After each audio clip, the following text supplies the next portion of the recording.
Révérend Père, révérende sœurs, chers frères et sœurs bien-aimés, bonsoir à tout le monde.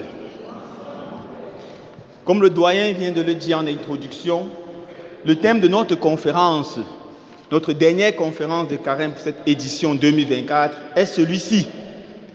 Comment être chrétien sans trahir l'Afrique et comment rester africain sans trahir le Christ? Et on va un peu nous arrêter sur le cas pratique des Bamileke à l'ouest du Cameroun. C'est cette tradition-là que nous connaissons un peu. En guise d'introduction, j'aimerais d'abord faire quelques petites remarques. Depuis un certain temps, dans les réseaux sociaux, on voit, et dans beaucoup de cercles intellectuels africains, on voit un grand appel à retourner aux sources, à retourner à la tradition, à retourner à nos ancêtres. Certaines personnes qui se font appeler les Kamites ou les néo-traditionalistes vont même plus loin et ils invitent les Africains à rejeter tout ce qui nous vient de l'Occident, de l'Europe ou du blanc, spécialement leur religion, rejeter le christianisme, rejeter la culture du blanc, rejeter même les noms du blanc, ce que nous appelons prénoms. Avec cette grande interpellation, nous devons nous arrêter, mes frères et sœurs bien-aimés, et nous poser un certain nombre de questions importantes. La première question est celle-ci. Est-ce que le christianisme est vraiment la religion des Blancs, ou des Occidentaux, ou des Européens? Deuxième question. Est-ce que le missionnaire blanc ou européen qui nous a apporté l'évangile peut être confondu aux colons qui étaient là pour, entre guillemets, nous apporter une civilisation? Est-ce qu'on peut confondre les deux, même si les deux étaient européens, étaient blancs? Troisième question. Y a-t-il une opposition radicale entre christianisme et tradition africaine ou culture africaine? Quatrième question. Comment théoriser un christianisme authentiquement africain qui intègre sans aucune difficulté notre culture? Et finalement, comment rester un bon Africain en gardant sa grande et sa belle foi en Christ? Ou comment rester un bon chrétien en restant un Africain authentique qui garde sa culture? Voilà les questions qui vont meubler notre réflexion ou notre entretien de cet après-midi. Grand 1, le christianisme, une religion qui nous vient de l'Asie mineure et non de l'Europe. Les évangiles nous enseignent, les évangiles ainsi que le livre des Actes des Apôtres nous racontent l'origine du christianisme. Tout commence en Palestine, en Asie mineure, avec un homme qui va se révéler étant vrai homme et vrai Dieu.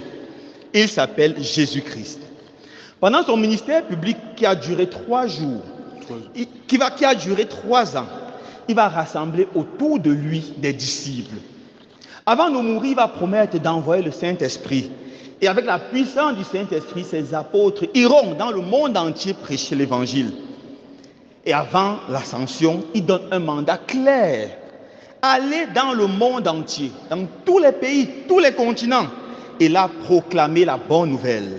Matthieu chapitre 28, verset 19. Le jour de la Pentecôte, les apôtres reçoivent effectivement le Saint-Esprit, comme le Christ l'avait annoncé. Et ils vont se mettre au travail. Ils vont aller et prêcher. L'évangile commence à Jérusalem, comme l'Acte des Apôtres, chapitre 1, verset 8 nous dit. D'abord à Jérusalem, ensuite en Galilée, et enfin jusqu'aux confins de la terre. Les apôtres iront jusqu'en Europe. Pierre et Paul seront martyrisés à Rome. Jacques ira en Espagne et bien d'autres. Finalement, l'Europe sera puissamment évangélisée. Cette évangélisation commencera par les apôtres, continuera par les pères de l'Église et atteindra son paroxysme avec les moines. C'est ça que l'histoire de l'Église nous enseigne. L'évangélisation de l'Europe va réussir grâce à certaines personnes extraordinaires, telles que Saint Augustin, qui a le mérite de prendre une religion asiatique, une religion qui nous vient de l'Asie mineure, et l'inculturer dans la culture européenne. Il va apporter le christianisme, des pensées, des courants de pensée du style asiatique à la pensée hellène européenne. Voilà comment on va, au cours des siècles, arriver à un vrai mariage entre le christianisme et la tradition européenne. Quelle est la conclusion? Le christianisme n'est pas la religion des Blancs comme on pense. Si on appelle religion des Blancs en disant qu'elle vient de chez les Européens, c'est la religion des Asiatiques, si on veut s'arrêter sur les origines. Mais ce qu'on doit garder, c'est que le christianisme a une vocation universelle. Elle vient de l'Asie et elle a pour vocation de toucher tous les pays du monde, tous les continents, tous les peuples, toutes les races, selon le mandat de Jésus. Aller dans le monde entier. Et la chose remarquable qui s'est passée en Europe, c'est qu'on a réussi à voir par des grands pasteurs, des grands intellectuels, des grands missionnaires, ce mariage entre religion et culture. Peut-être que c'est cela qui a un peu manqué en Afrique. Grand 2. L'évangélisation de l'Afrique, œuvre du missionnaire ou œuvre du colon. Mes frères et sœurs bien-aimés, le grand problème de l'évangélisation de l'Afrique, c'est que les missionnaires, qui étaient les Blancs, les Européens, sont arrivés soit en même temps, soit un peu après les colons, qui étaient les Blancs. Mais pourtant, il y a une nette différence entre le colon et le missionnaire. Premièrement, le colon, qui était un Blanc, était là pour les intérêts de sa métropole, le pays qu'il a envoyé. Ils ne sont pas là pour les intérêts de l'Afrique. Ils brandissaient le désir de civiliser les Africains sauvages. C'est ça qui était brandi. Mais en fait, la raison d'être de la colonisation, c'était de s'enrichir. Piller les ressources naturelles, piller le sol, piller tout ce qu'ils pouvaient pour enrichir la métropole. Voilà la raison d'être de la colonisation. Maintenant, le missionnaire qui était aussi un Blanc, arrive. Il est européen, mais son désir, c'est de porter la bonne nouvelle, porter l'évangile. Il veut que l'Église atteigne tous les confins de la terre. C'est ça son désir. Quelle est sa mission? Quelle est sa méthode? La méthode du missionnaire, c'est de développer un homme intègre, debout. D'où la construction des hôpitaux, des écoles, des églises. Les méthodes que le colon utilisait étaient souvent la brutalité, la violence, les humiliations, les empoisonnements. Les missionnaires se gardaient de ces méthodes-là. Même si on peut dénommer quelques petites brebis galeuses comme partout ailleurs, le missionnaire était là principalement et essentiellement pour porter la bonne nouvelle de Jésus-Christ. Il y a une fameuse lettre, je crois que vous connaissez ça. C'est une lettre, on l'appelle la lettre de Léopold II, qui était le roi de la Belgique, qui écrit aux missionnaires et aux prêtres. Je crois que vous avez tous entendu parler de ces lettres. On la brandit partout dans les réseaux sociaux pour discréditer les missionnaires. Je vais vous lire quelques petits extraits de cette lettre avant de faire un commentaire objectif qui s'appuie sur les vrais faits, les faits historiques. Dans la lettre, on peut lire ceci. C'est Léopold II qui s'adresse aux missionnaires. Il dit, vous verrez donc que ce que je vous recommande à vous, prêtres et pasteurs blancs, c'est ceci. Évangélisez les Noirs jusqu'à la moelle des os, afin qu'ils ne se révoltent jamais contre les injustices que vous leur ferez subir. Faites-les réciter chaque jour, heureux ceux qui pleurent, car le royaume des cieux est à eux. Convertissez les Noirs au moyen des chicottes.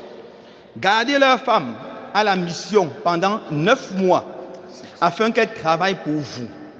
Courtisez-les s'il faut et exigez ensuite à ces convertis qu'ils offrent en signe de reconnaissance des bonnes viandes, poulets, coqs et œufs, chaque fois que vous les visiterez. Demandez aux Noirs de mourir de faim, et vous autres, vous mangerez 5 fois par jour. Instituez pour eux un système de confession qui fera de vous les bons détecteurs pour dénoncer tout noir à une prise de conscience pour la revendication de l'indépendance nationale. Enseignez une doctrine que vous ne mettrez pas vous-même en pratique. Dites-leur que les statuettes que vous gardez chez vous sont l'œuvre de Satan. Confisquez-les et allez remplir vos musées au Vatican, etc., etc. Je crois que vous connaissez tous ces lettres. Vous pouvez la retrouver presque dans tous les réseaux sociaux.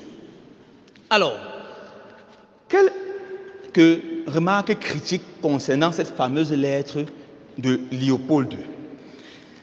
Le grand historien jésuite François Bontinec a prouvé de façon claire que cette lettre n'a pas été écrite par Léopold II. Elle apparaît pour la première fois en 1970. Léopold II est mort depuis très longtemps. Dans quel contexte elle apparaît? D'abord, Léopold II était l'un des colonialistes les plus farouches, donc cette lettre correspond un peu à ses idées. Mais elle apparaît longtemps après sa mort. Ce texte apparaît lors d'un conflit entre l'État du Zaïre, dirigé par Mobutu, et l'Église catholique du Zaïre, commandée par le cardinal Maloula.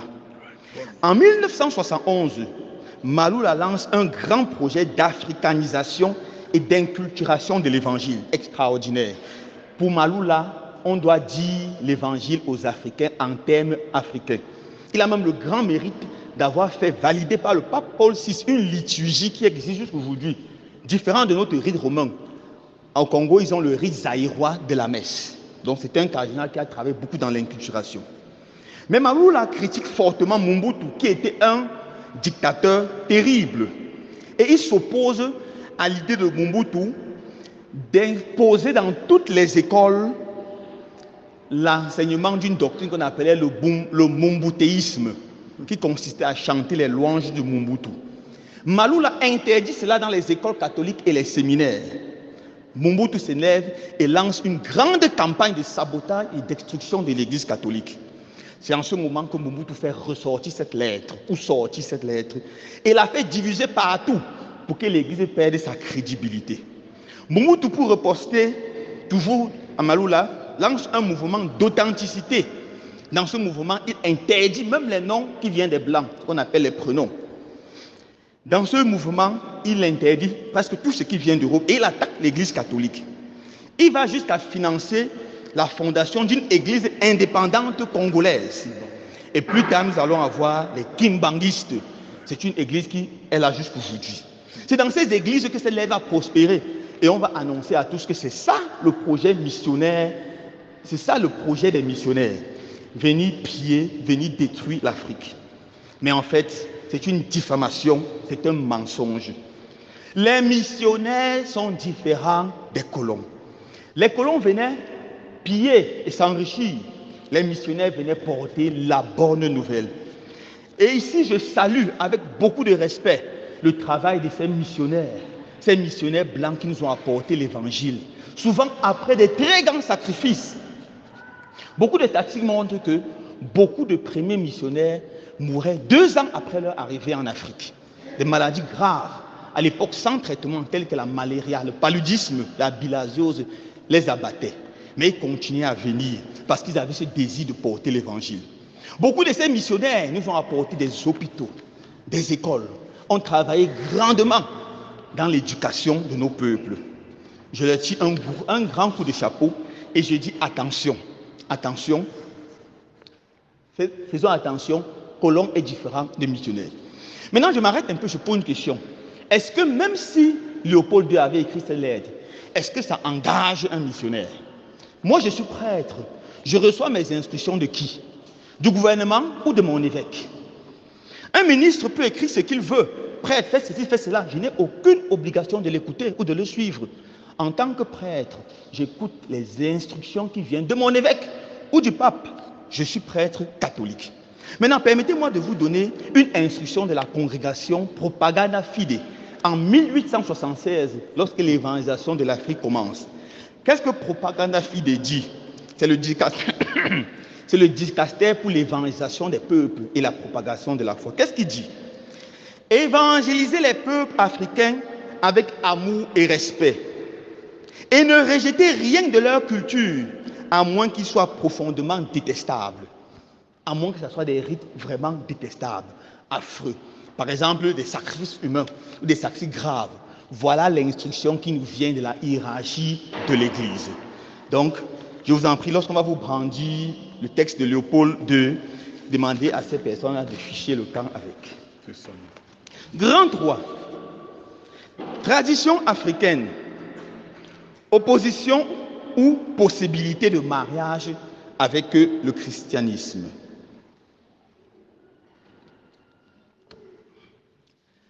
D'entrée de jeu, j'aimerais vous inviter à faire attention avec ce que j'appelle la caricature du christianisme. Beaucoup de sectes, et souvent malheureusement, certains groupes ou certaines personnes, même dans les catholiques, vous brandissent des choses bizarres comme celle-ci. Les chrétiens catholiques ne doivent pas aller aux funérailles. Les chrétiens catholiques ne peuvent pas s'asseoir sur la chaise. Les chrétiens catholiques ne peuvent pas accepter une bénédiction qui vient des ancêtres. Les chrétiens ne doivent pas faire le veuvage, etc., etc. Ces personnes-là diabolisent tout ce qui est traditionnel. Et c'est mauvais. Pourquoi? Le risque ici est de détruire et de mettre toute notre culture de côté. Et si on détruit, on met notre culture de côté, on devient ce qu'on appelle aliéné culturel. Et l'aliénation, c'est le premier chemin de la décadence. Nous ne pouvons pas rejeter notre culture, notre tradition, en gros. Mais en même temps, nous ne pouvons pas tout accepter. Autrement, on risque d'entrer dans ce qu'on appelle le syncrétisme, qui est un mélange de religions. Depuis Ecclesia in Africa, l'Église en Afrique est entrée radicalement dans un chemin d'inculturation qui demande de porter l'Évangile à notre culture. Et avant de porter l'Évangile à notre culture, on doit garder en l'esprit 3 choses. La culture africaine, comme toutes les cultures du monde, dans la culture africaine, comme dans toutes les cultures du monde, il y a 3 réalités. Premièrement, il y a des choses qui sont très bonnes, très très bonnes. Je vais vous demander de citer quelques bonnes choses dans notre culture. Je suis sûr que vous allez citer beaucoup. On a nos réunions familiales qu'on fait, par exemple, ici chez nous, non? On a le sens du respect de l'aîné, du parent, etc. On peut citer jusqu'à demain matin. Mais en même temps, il y a les choses qui sont mauvaises. Et le chrétien doit avoir le courage de les regarder en face et de les dénoncer. Par exemple, la sorcellerie, c'est une mauvaise chose. Si vous lisez Deutéronome chapitre 18, versets 10 à 12, là il est écrit « On ne trouvera chez toi personne qui fasse passer au feu son fils ou sa fille, qui pratique la divination, les incantations, la magie, personne qui n'use des charmes, qui interroge les devins et qui invoque les morts. Car quiconque fait ces choses est une abomination aux yeux de Yahweh, ton Dieu. » On rend compte que ces pratiques de magie, de divination sont mauvaises, même si elles apparaissent de ça et là dans notre culture. Il faut avoir le courage de les dénoncer. Troisièmement, et voici le point le plus important, il y a beaucoup de choses dans nos cultures qui sont mixtes, tantôt bonnes, tantôt mauvaises. Et c'est là alors que le grand travail de l'inculturation doit être fait. Que devons-nous faire? Nous devons, à la lumière de l'Évangile, interroger cela, rejeter ce qui est mauvais et garder ce qui est bon. Nous devons, à la lumière de l'Évangile, purifier notre culture et surtout laisser l'Évangile s'incarner dans notre culture. Permettez-moi de donner quelques petits exemples. Premièrement, ces personnes qu'on appelle souvent dans notre culture les charlatans, ou bien les marabouts, ou bien les kamsi. Voilà un mot qui me fait tellement mal. Quand j'entends comment on appelle ces gens-là kamsi, je les appelle kamsata. Oui. Pourquoi? comme si c'est le notable de Dieu. Et en tant que notable de Dieu, il doit vivre avec l'esprit de Dieu, qui est un esprit d'amour. Parce que le cœur du christianisme, c'est l'amour. Deus caritas est. Dieu est amour. Et dans Jean 3, verset 16, qui est le résumé de toute la Bible, on lit ceci. Car Dieu a tant aimé le monde qu'il a envoyé son Fils unique, afin que quiconque croit en lui ne périsse pas, mais ait la vie éternelle. La raison d'être du christianisme, c'est l'amour fou de Dieu pour les hommes. Et cet amour fou de Dieu pousse Dieu à envoyer son Fils venir mourir pour sauver les hommes. Alors tout vrai comme si doit travailler pour que règne dans les familles l'amour, la paix et l'unité. Regardons maintenant nos camps.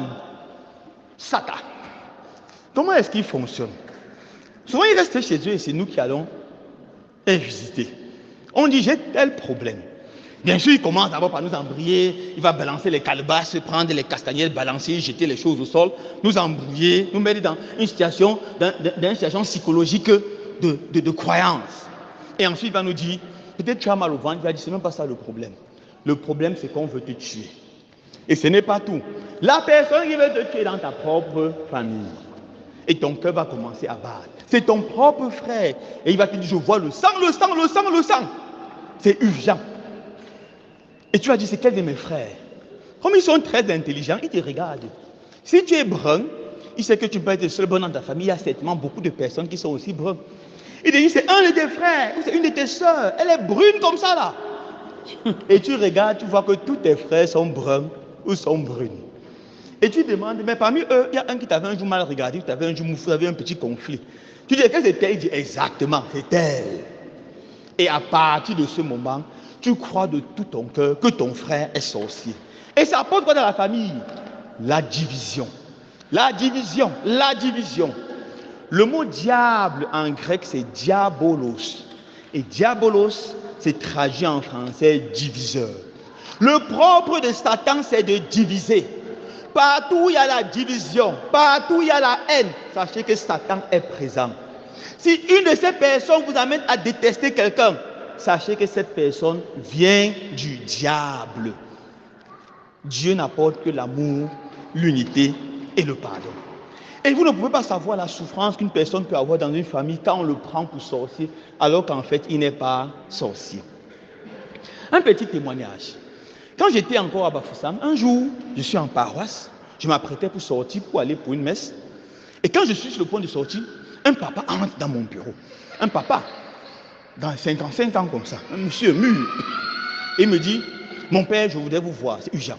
Il dit, papa, je ne peux pas vous accueillir, c'était un samedi du mois d'août, vous connaissez les messes. Il dit, papa, je ne peux pas, j'avais 2 ou 3 messes. On se donne rendez-vous mardi, dimanche c'est pris, lundi je n'accueille pas, mardi. Dès que je dis ça au papa, le papa éclate en sanglots, il commence à pleurer comme un petit enfant. J'étais choqué, parce que c'était la première fois de ma vie que je vois un papa pleurer. J'étais en dehors du deuil. Je suis habitué aux mamans, elles pleurent chaque jour dans mon bureau. Quand elle vient dire, oh les enfants, ils n'étudient pas, oh les enfants, ils fument la drogue. Elles pleurent toujours, les mamans, elles ont leur bon cœur. C'est ça qu'elles pleurent toujours. Mais, quand j'ai vu le papa pleurer, j'étais choqué. J'ai oublié tous mes rendez-vous. J'ai dit, papa, asseyez-vous. Il y a quoi, papa? Il parlait en... ses dents grinçaient. Tu allais prendre un verre d'eau, je lui ai dit, buvez, calmez-vous, calmez-vous. Il se calme un peu. Il me dit, mon père, je n'ai jamais eu mal depuis aujourd'hui, comme dans ma vie comme aujourd'hui. J'ai dit, mais qu'est-ce qui s'est passé, papa? Il dit, ma propre soeur. Ma soeur dit, papa, calmez-vous, expliquez. Alors il me raconte, il me dit, j'ai une soeur cadette qui a fui le mariage depuis longtemps, les premiers sont mariés, elle a fui. Je prends totalement soin d'elle. Je lui envoie l'argent, je paye l'école de ses enfants. C'est ma soeur qui me suit directement, on a grandi très proche. Ma maman est malade, elle est diabétique, hypertension, elle a un régime tellement compliqué. Je prends tout ça en charge. Alors l'année dernière, la dernière fille de ma soeur est décédée de méningite. Le diagnostic était clair. On l'a enterrée. À l'heure actuelle, je viens du village. On était en pleine réunion familiale. Et on parlait, on donne les nouvelles. Ma petite soeur se lève devant tout le monde. Elle dit, notre enfant qui est mort l'année dernière, nous sommes allés chercher. Et on a dit que c'est elle qui a tué. Elle me pointe. Quand elle a dit ça, j'ai senti comme si on a frappé le couteau sur mon cœur. Et je me tourne, je regarde ma mère. Je croyais que ma mère devait se lever, la gifler, ou bien la taper devant tout le monde. Et ma mère se lève, elle dit, oui, c'est vrai. Je suis aussi allé regarder, on a confirmé que c'est toi. Il dit, j'ai laissé ma femme, j'ai laissé mes enfants, j'étais assis à table, j'étais le secrétaire. J'ai laissé le cahier où j'écrivais, j'ai pris les clés de la voiture et j'ai conduit du village. Je ne dis pas le nom du village là, parce que si il dit, vous allez dire qu'ils sont comme ça, alors que nous-mêmes, ça ne nous laisse pas. Et j'ai quitté du village jusqu'ici, en paroisse. Je pouvais me rentrer dans un camion, je ne savais pas. C'est Dieu qui m'a conduit jusqu'ici. Que mon père, j'ai mal, ils ne m'ont jamais blessé. Je ne me suis jamais senti blessé comme aujourd'hui dans ma vie. J'ai écouté le papa. Qu'est-ce qui s'est passé? Il dit, la soeur est allée chez un Kamsata. Et le Kamsata a dit, l'enfant là n'est pas mort, ce n'est pas normal. Celui qui a tué, c'est un de tes frères. Ouvrez bien vos oreilles. Et ce frère-là a quelque chose qui roule. Et comme je suis le seul dans la famille à avoir la voiture, ils ont demandé si c'est moi. Et il a confirmé que c'est moi. Et ma mère allait demander à un autre qui a reconfirmé que c'est moi. Et ils disent que je suis sorcier. Quand je suis dit ça, ça m'a encore énervé plus. Regardez mes frères, il y a quelle famille ici là chez nous, en pays bamileke ou dans le monde entier, qui a pour moi une personne qui a quelque chose qui roule. La voiture, le patin, la moto, le vélo, le pouce. Qui ici là peut dire que dans sa famille, il n'y a pas une personne qui a la brouette, qui a quelque chose qui roule. Et voilà comment ces gens-là font. Ce sont des grands psychologues. Ouais. Ils nous disent tout ce qui marche toujours. Et vous allez aller tomber dedans au nom de la tradition. Alors je vous raconte la suite. J'ai dit au papa là, papa, calme-toi. Je vais gérer la situation, mais à une condition, tu m'écoutes. Même si ça te fait mal, tu te forces à m'écouter. Et à faire ce que je te dis de faire. Il m'a dit, oui mon père. J'ai dit, à partir d'aujourd'hui, tu ne donnes plus l'argent à personne dans la famille, même pas à ta mère. Même si elle doit mourir, on va enterrer, pas de problème. Et quand on te demande de l'argent, tu dis que ton argent, c'est l'argent de la sorcellerie. Et tu as peur de les tuer avec l'argent de la sorcellerie. Répète à tous ceux qui demandent l'argent. Il m'a dit, j'ai compris mon père. Il est parti. Quelque temps après, au mois d'octobre, le premier fils de sa soeur appelle. Allô tonton, il faut la pension, il était à l'université de Champs. Il faut la pension il faut la scolarité. Il dit, ouais mon bon petit, tu étais à la réunion, non? Tu as compris que je suis un sorcier, non? J'ai peur de te tuer avec mon argent. Pardon, débrouille-toi pour ta scolarité cette année. L'enfant dit, non, débrouille-toi. Quelque temps après, c'est sa maman qui l'appelle. Allô, mon grand-père, tous les médicaments sont finis. Il dit, hé, maman, papa est déjà mort, tu es tout ce que j'ai comme parent. Mon argent, c'est l'argent de la sorcellerie. Ici, de qui je veux faire comment? Achia, maman. Il n'y a pas l'argent. Et il a continué jusqu'à Noël. Il ne donnait rien à personne. Quelque temps après Noël, je crois que c'était le 28 décembre comme ça, je suis en paroisse et mon téléphone sonne. C'est lui qui m'appelle. Allô mon père? Oui, papa. Il dit, ils sont là. Il dit, qui? Il dit, la famille. Il dit, qui la famille? Toute la famille. Ils sont là pourquoi? Pour me demander les excuses. Il dit, vrai? Il dit, oui. Il dit, amène-les tous en paroisse. Il dit, j'ai compris mon père. Allez, il les amène en paroisse. Ils arrivent tous en paroisse. Il dit, attendez-moi à l'église. Je descends à l'église. Je les écoute d'abord. Et je les insulte. Je commence par la maman. Que regardez-moi une maman. On voit les cheveux blancs, on croit que c'est la sagesse. Dans quelle famille il n'y a pas quelque chose qui roule? Le jour que ton enfant est arrivé ici, là, il grinçait les dents. S'il faisait l'AVC, il mourait. Qui devait tenir l'argent des médicaments? Je regarde la soeur là, regardez-moi une femme. Quelqu'un fait tout pour toi. Un marabout a besoin de vous t'escroquer. Il te dit que c'est ton frère et tu crois. J'avais m'exagéré, je les avais tellement engueulés qu'après j'étais obligé de me confesser. Après les avoir engueulés, j'ai dit, c'est ta famille, pardonne-les, ils ne vont plus jamais recommencer. Et ils ont arrêté. Depuis le temps, ils ont plus mis les pieds chez ces gens-là, que vous appelez souvent les Kamsi. Les Kam-Sata. N'allez pas chez ces sorciers au nom de la tradition africaine. Ça n'a rien à voir avec la tradition africaine. C'est la sorcellerie. Et même si c'est lié à la tradition africaine, sachez que dans toutes les traditions, il y a des bonnes choses et des mauvaises choses. Et le chrétien doit avoir le courage de regarder à la lumière de l'évangile et de décider.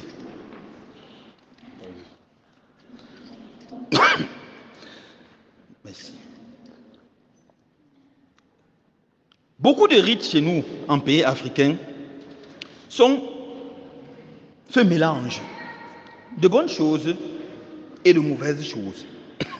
Le grand défi du chrétien, c'est de connaître sa tradition et de regarder ce qui est bon, de garder, de regarder ce qui est mauvais, de rejeter.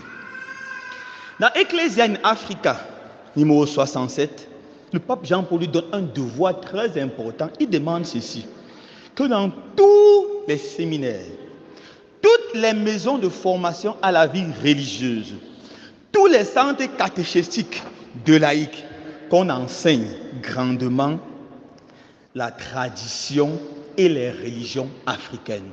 Parce que c'est une nécessité pour nous de connaître. Beaucoup de gens entrent dans et font des pratiques terribles parce qu'en fait, ils ne connaissent même pas la tradition. Même ces gens-là qui font beaucoup de bruit dans les réseaux sociaux, souvent ils ne connaissent pas grandes choses de la tradition. Souvent, on mélange presque tout. On a parlé, le père Armand a parlé il y a quelque temps, du rite de la chaise. J'ai eu une dame qui m'appelle un jour, on s'est connus dans les réseaux sociaux, et elle me dit, mon père, je vous ai suivi, je suis dans une situation, je veux que vous me dites. Elle dit, je suis l'aîné de la famille et successeur de la maman. Tous mes frères, je suis chrétienne, engagée. Elle dit, je ne veux rien avoir à faire avec la tradition. On me demande de faire le rite de la chaise. Alors, que dois-je faire? J'ai refusé depuis. Mes frères veulent tous faire, mais ils ne peuvent pas faire sans moi. Je dois commencer. C'est moi la grande soeur, c'est moi la mère. Je dois faire la première avant qu'ils fassent. Est-ce que je peux faire? Il lui dit, bien sûr, vous pouvez faire. Où est le problème? Ce que je vous demande, c'est simplement d'aller causer avec le successeur, avec le père. Celui qui vous installe, on commence à faire ça chez la famille, dans la famille maternelle.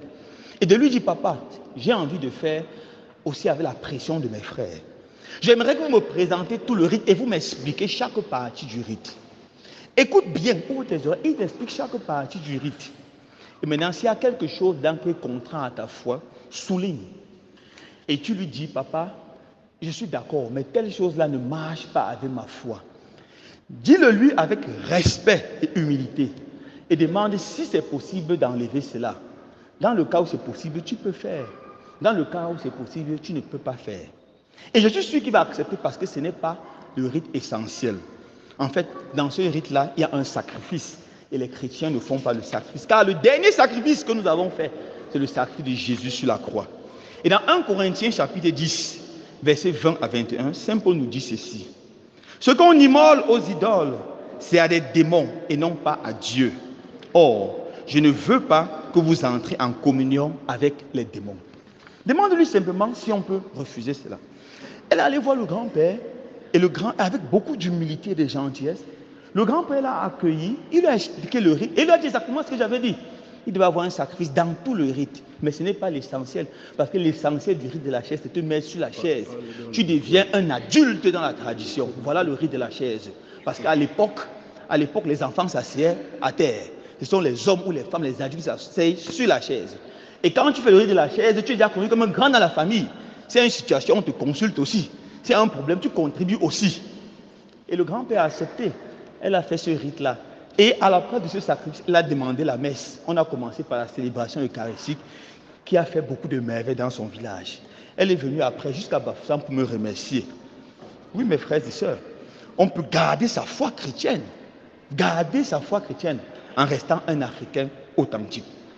On n'a pas besoin de rejeter toute notre culture. Un autre aspect de notre tradition souvent qui fait réfléchir, c'est le veuvage. Vous devez savoir que le veuvage fait partie de notre culture.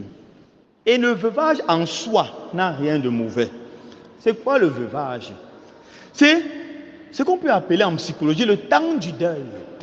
Tu ne peux pas vivre avec un homme, une femme pendant 10 ans, 20 ans, 30 ans. Et il décède ou elle décède. Et comme tu étais à 37, c'est impossible. Tu as besoin d'un temps pour faire le deuil, pour pleurer la personne, pour te refaire psychologiquement. Avant même de penser éventuellement à un prochain mariage. Tu as besoin d'un temps. C'est ça le temps du veuvage. Et nos pères, nos ancêtres avaient bien compris cela. Imaginez une femme, son mari meurt Un mois après ou 2 mois après, vous entendez qu'elle est enceinte. Vous allez dire quoi dans votre cœur? Dites-moi, vous allez dire quoi dans votre cœur?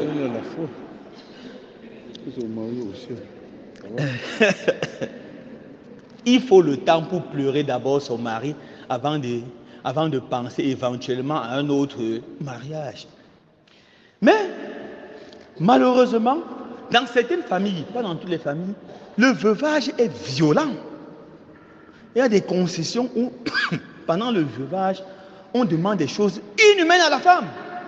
De dormir des jours et des jours au sol, souvent dans un froid glacial, notre froid de l'Ouest que vous connaissez mieux que moi, sans se laver. On demande, j'ai vu une concession, on donne un seau de 5 litres à la femme, on dit comment elle aimait son mari, elle pleure, remplit ça de ses larmes. Qui parmi nous ici là peut pleurer 5 litres de larmes? Même si tu aimais ton mari, comment? C'est pas facile de pleurer 5 litres de larmes. Et on la tape avec les bananiers, on la tape si elle ne pleure pas les 5 litres de larmes. À ce niveau-là, le veuvage devient un problème. Le chrétien doit dire, s'il est dans une telle famille, non, je peux faire le veuvage, mais qu'on l'humanise. Parce que personne n'a le droit de déhumaniser son prochain. Les femmes ne sont pas les objets. Une pauvre a déjà perdu son mari. Elle souffre de la séparation de son mari. Qui vous donne le pouvoir de lui infliger un châtiment aussi inhumain? Personne. À ce niveau-là, je dis aux familles, refusez. Causez toujours, entrez en dialogue, dans le respect, dans la politesse, dans la gentillesse, avec les responsables de la famille de l'homme. Et dites-les, on peut faire le veuvage, mais pas dans les conditions que vous demandez là. Par exemple, au lieu de dormir au sol, on peut mettre un contrevent, on peut mettre un matelas, on peut mettre un drap, une couverture et la maman dort là. On peut améliorer les conditions. Et je dis toujours aux enfants, quand ils sont grands, aux frères de la femme, vous avez l'obligation morale de défendre votre mère, votre soeur. Et s'il dit que la tradition va vous attraper, rien ne va vous attraper. Parce que vous êtes en train de travailler pour l'être humain. Sachez qu'il n'y a aucune loi, qu'elle soit traditionnelle, civile et même religieuse, qui dépasse la dignité humaine. Jésus l'a montré plus d'une fois. Il est allé jusqu'à violer la loi inviolable du sabbat pour relever un homme, pour sauver un homme. Regardons un peu une parabole que vous connaissez bien, la parabole du bon samaritain. Un homme descend de Jérusalem à Jéricho et il tombe sur les bandits. Les bandits, après l'avoir tabassé, le laissent à moitié mort. Un prêtre passe, le voit, continue son chemin. Un lévite passe, le voit, continue son chemin. Un samaritain, un étranger le voit. Il est saisi de compassion et il vient commencer à l'aider. Il le soigne. Il prend soin de lui toute la nuit chez un aubergiste. Et en allant, il donne de l'argent. Continue à prendre soin de lui. Et à la fin, Jésus dit, qui a été le prochain de celui qui souffre? Évidemment, c'est le samaritain. On peut se poser la question, mais comment le prêtre, un prêtre comme moi qui célèbre le sacrifice du Seigneur, comment les Lévites connaissent la parole de Dieu par cœur? On peut regarder un homme qui est en train de mourir et partir, ils sont sans cœur. La réponse se trouve dans la parole de Dieu. Regardez, la loi juive disait, lorsque tu touches le sang, tu es impur pendant 7 jours. Le prêtre est allé à Jérusalem offrir le sacrifice. Il se dit, il a la compassion. Mais si je touche ce monsieur, je suis impur pendant 7 jours. Les gens qui m'attendent là pour le sacrifice, ou bien si on veut utiliser nos termes catholiques, les gens qui m'attendent pour la messe, un dimanche, vous attendez tous le curé pour la messe. Le curé arrive, il dit que j'ai touché un mort, je suis impur, donc je ne peux pas célébrer la messe. Ah, il n'y a pas de messe aujourd'hui. Rentrez à la maison. Et il a pensé comme ça. Non, je ne peux pas empêcher d'avoir la messe. Le lévite part pour le sacrifice. Il connaît la parole de Dieu par cœur. Il sait qu'il touche, il est impur, c'est ça la loi. Il dit non, je préfère te laisser mourir au lieu de respecter la loi. Alors ce samaritain qui est saisi de compassion, pour lui, la seule chose dans la tête, c'est de sauver ce monsieur. Il n'a même pas peur. Les brigands peuvent le trouver sur cette route quand il est en train de soigner celui-là. Il oublie tout ça, il a seulement une idée, sauver celui qui souffre. C'est ça l'évangile. Il n'y a aucune loi qui dépasse l'être humain à sauver. Même pas une loi traditionnelle. Si tu violes une loi traditionnelle par amour de ta maman, pour sauver ta maman, Dieu va te bénir. Aucune coutume, aucune tradition ne peut t'arrêter. Vous devez savoir cela. Ça doit être clair dans la tête de tout le monde. Alors, Qu'est-ce que je nous propose en tant que chrétiens africains? Premièrement, nous devons nous efforcer à bien connaître notre foi, la foi chrétienne. Dans Osée 6, verset 4, nous lisons « Mon peuple périt faute de connaissance ». Beaucoup de chrétiens souffrent, sont malheureux parce qu'ils ne sont pas formés, parce qu'ils sont mal formés et parce qu'ils refusent la formation. Beaucoup de curés lancent dans leur paroisse des doctrines d'approfondissement. Les chrétiens ne viennent pas, ils n'ont pas le temps. Mais ils ont le temps pour toute autre chose, mais jamais le temps pour se former. Lorsqu'on ne connaît pas notre foi, on est en danger. Un chrétien mal formé est un chrétien dangereux et en danger. Un chrétien non formé est un chrétien dangereux et en danger. Dans notre diocèse, nous avons beaucoup de structures de formation. Ici à Bouddha, nous avons les Kateba. Combien de personnes prennent la peine d'aller dans ces centres de formation? Vous devez connaître votre foi, c'est un impératif. Sinon, vous êtes mort. Les témoins de Jéhovah, les sectaires ou les néo-traditionalistes vont vous malmener comme on malmène les enfants. Vous devez connaître votre foi. Deuxième chose, se rappeler l'invitation du pape Jean-Paul dans Ecclesia in Africa. Nous devons nous efforcer à connaître notre tradition africaine. Nous devons chercher à connaître tel rite on fait pourquoi, quelle est l'origine, ça a commencé comment et ça sert à quoi, et qu'est-ce qu'on fait dans ce rite. Nous devons connaître tout cela. Nous devons nous efforcer. Ici, là, beaucoup de gens assistent chaque samedi à des funérailles. Les funérailles ont commencé comment? Je vous pose la question. Quels sont ceux qui vont répondre? On fait les funérailles pourquoi? Quels sont ceux qui vont répondre? On fait comment? Quelles sont les étapes des funérailles? Beaucoup ne connaissent pas et ne veulent même pas connaître. Alors quand tu ne connais pas, tu peux spéculer, tu peux te laisser conduire par n'importe qui, n'importe comment. Nous devons chercher à connaître notre culture africaine, la préserver et la garder. Quand on connaît l'évangile et on connaît la culture africaine, on est capable de faire le bon tri. On est capable de garder tout ce qui est bon, de rejeter sans peur ce qui est mauvais et de nous engager dans le chemin de purification pour ce qui est mélangé. C'est ça le grand défi pour être un chrétien authentique et un Africain authentique. Deuxièmement, nous devons valoriser notre culture et notre tradition africaine. Dans la tradition africaine, nous avons notre spiritualité. On appelle ça la spiritualité africaine. Par exemple, le chant et la danse font partie de notre spiritualité. L'Africain chante à tout moment. Quand il est content, il chante.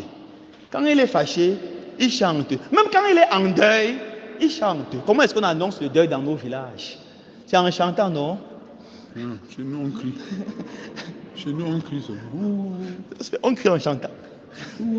On crie en chantant. Donc, ça veut dire que quoi? Une spiritualité authentique africaine doit souligner l'importance du chant. Nous devons regarder les sacrements et garder à l'esprit que nos sacrements, on peut les vivre comme un Africain. D'où la nécessité de beaucoup de travail. Jean-Marc Ella, un grand théologien africain camerounais, disait ceci: le christianisme ne sera jamais une religion africaine tant qu'il n'est pas exprimé en termes et en expression africaine. Ça restera toujours pour l'homme noir une religion étrangère. C'est pour ça que l'islam peut apparaître comme une religion étrangère. Alors on a beaucoup à faire. Nos théologiens doivent bosser, nos canonistes doivent bosser pour inculturer le christianisme. Notre art, l'art africain. J'ai vu des gens diaboliser l'art africain. J'ai vu une maman venir me voir pour me dire que les masques sont diaboliques. Les masques sont diaboliques. Je lui dis pourquoi c'est diabolique? C'est notre art, c'est l'art de nos parents. Moi je n'ai aucun problème avec l'art africain. Elle dit il y a les démons sur ça. Mon mari a amené les masques, il y a les démons. Bon, pour la consoler, pour la contenter, je suis allé bénir la maison et j'ai béni les masques. J'ai dit maintenant, s'il y avait les démons, c'est parti. Il n'y a plus aucun démon.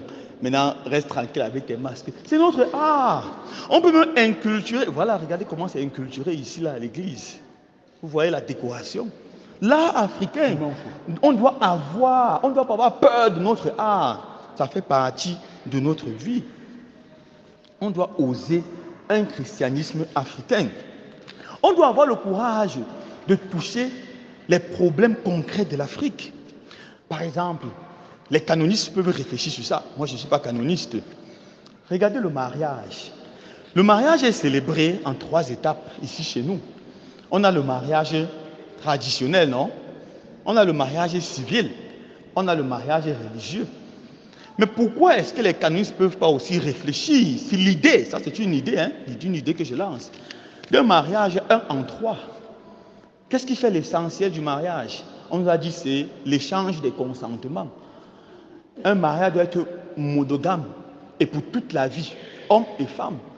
Mais dans notre mariage traditionnel, il y a beaucoup de marques de l'indissolubilité. Quand le père dit je bois pour ne plus cracher, qu'est-ce qu'il est en train de vous dire là? C'est fini. Qu'il n'y a pas le divorce, l'indissolubilité du mariage. On peut penser à ça. On peut penser à ça. Donc on a beaucoup à faire. Nous les théologiens, nous les Africains, on a beaucoup à faire pour travailler dans l'inculturation de l'Afrique. Mais ce qu'on doit garder à l'esprit, c'est que on ne doit pas avoir peur. On ne doit pas avoir peur. On ne doit pas régir de tradition en bloc, absolument pas. On deviendra des aliénés culturels. Et on ne doit pas tout accepter. Autrement, on va entrer dans le syncrétisme. On doit avoir le courage de crier. Garder ce qui est bon, rejeter avec courage ce qui est mauvais et nous former sur la foi chrétienne, sur nos traditions pour pouvoir tamiser et garder seulement ce qui est bon. Je vous remercie.